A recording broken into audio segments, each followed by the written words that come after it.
So I'm sitting in shul the other night, and the chazan gets the lecha dodi, and he sings a tune that no one really knows.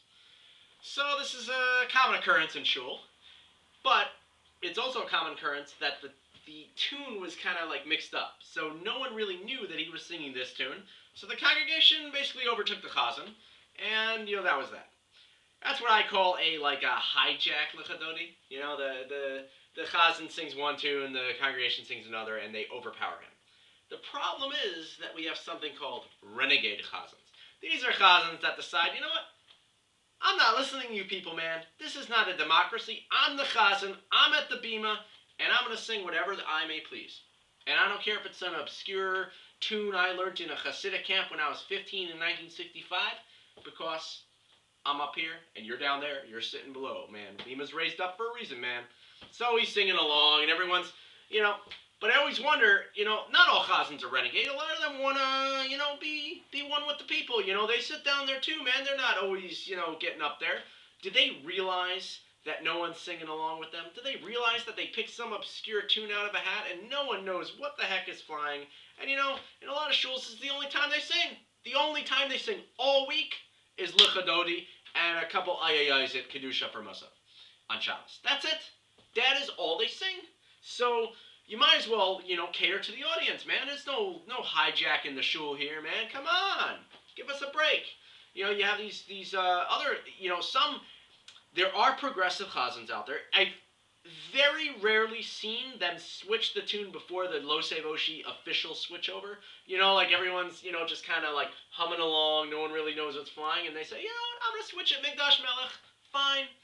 Never happens. I've seen it twice, and both times I've seen it, it was at the Karl Bach shul. And I think it was on purpose. It was just like one of those, they happen to switch. Karl Bach shul, everyone's so hyped up anyway, they'll sing along with it, whatever it is. And although a lot of people don't know the words, so they're just ay-ay-aying anyway, Some chazans, the problem, what they do, is they don't even do the Lo-Savoshy switchover. They'll decide, what, screw you, man. I'm just going to sing the traditional tune straight through.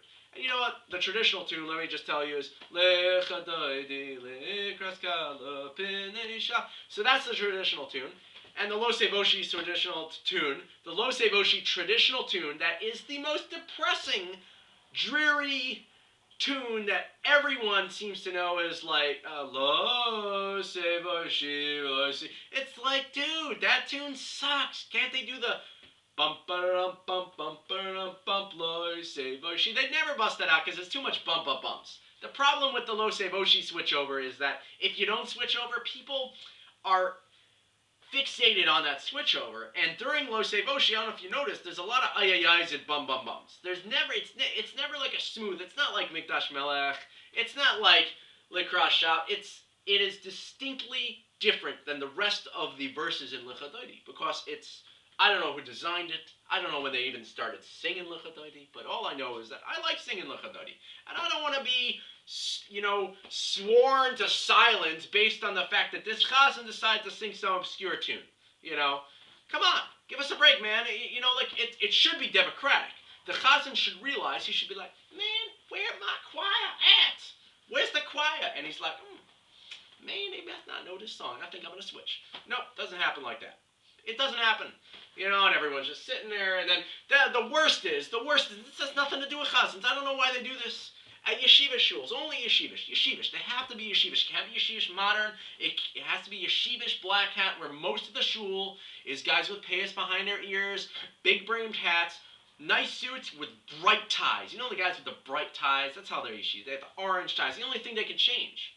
They wear the same thing all week, the same thing on Shabbos, but the only thing that they have a say in what they wear is their tie. Have you ever thought about that?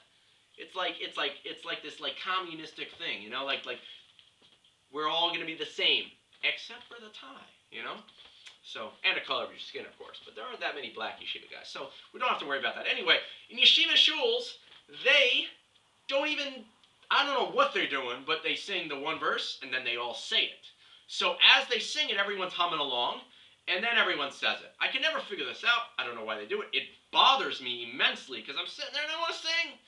And they say it and I space out. It's a whole hawk. It's like, oh, give me a break. The other thing I noticed, another thing interesting about lecha dodi, first of all, I've coined the term, the lecha dodi look back. That is when we turn around to greet the Shabbos queen and look over the mechitza at the women standing in back of us. I coined that term during high school because in the shul that we once in a while davened at, if we were invited out to a Friday night meal, was one of those shuls that the men's section's here and the mechitza's here in back of us and the women are there. So it was quite hard to get a look. You couldn't just look, because they knew you looked. So you tried your whole peripheral thing. You're like looking, those people that like look around. They're like looking all over the place. Hey, where's the clock? Oh, like, dude, what are you looking at the ceiling? You were staring at that fan for 10 minutes. You're trying to cop a peek. Just do it, And then there are the guys that do the neck roll. The neck guys are always stretching their neck. They're looking back there. And then there are the stretchers. The stretchers are great. The stretcher's like, oh, yeah, what's up? The lecha dodi look back. You don't even have to do any of that. You can look, that's it. And you can also time it. So when you're turned around, you can delay turning and pretend like you're catching up. And they're turned around, you're like, hey, baby, what's up? So that's a lecha dodi look back. Anyway, you'll notice during the lecha dodi look back, if there happen to be women on Friday night, in our shul there happen to be women on Friday night, I think because they wanted to look at the yeshiva guys, but I don't know. I've never really actually scientifically proven that. The sample set was too small. There were only 12 girls. There were 60 guys. Happened to be. They lived closer. I don't know. It was a whole thing. Anyway, maybe they like to sing. Most shuls don't sing. Whatever. Never really got it like a true observational sample set. Anyway, that said, I've noticed that women, only women, even the orange yarmulke token cousin of the guy who's getting bar mitzvah that weekend wearing a scarf tallis on Friday night doesn't do this. Women bow at boi b'shalom. They bow at boi chala also, but they bow at boi b'shalom. I can never figure it out. It's always like boi b'shalom. There's a whole crew of women bowing, and all the men are like, what are they doing? Like it's a woman thing. And they're also, there's another thing that has nothing to do with lecha dodi, but why do they hold their sitters like this? Why do women hold their sitters like this? Men never hold. Men hold them like this. Men hold them like this. Men don't even hold them. Women always hold their sitters. And women never hold their sitters like this. Have you ever realized that? They never do the whole, bookmark with the finger thing. I don't know. It's nothing to do with lecha dodi, but this is I don't know. No idea. If any of you can help me out with these questions, it would be appreciated.